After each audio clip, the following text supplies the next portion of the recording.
If I told you my story, you would hear hope that wouldn't let go.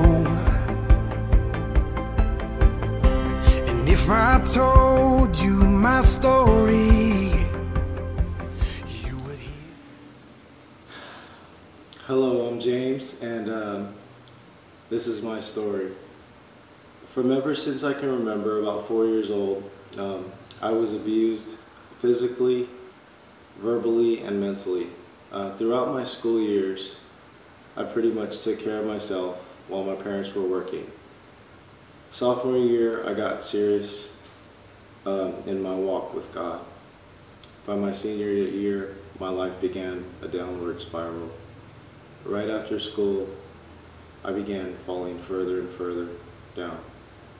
I got a job, traveling, and was introduced to the world of drugs and all the violence that went along with it.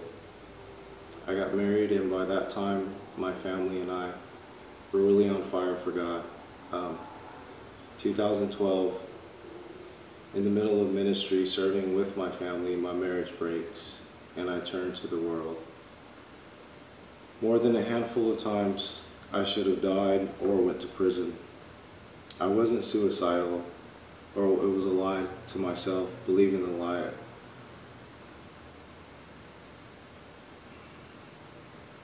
I just didn't care if I lived.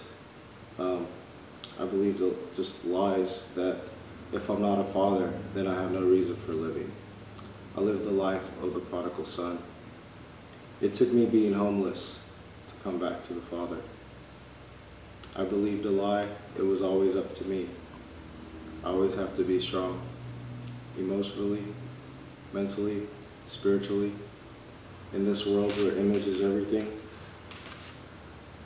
2 Corinthians 12:9 and 10, my grace is sufficient for you, for my power is made perfect in weakness. Therefore, I will boast all the more gladly about my weakness, so that Christ's power may rest on me. For when I am weak, then I am strong. One of the messages that came with my story, I had to learn to be weak. I had to learn to be dependent, to be vulnerable. These are traits that we don't like to see in others, let alone ourselves. That's why we bow our heads, we get on our knees, and we humble ourselves. The only thing I have to say that's been on my heart is that please do not wait to draw near to God.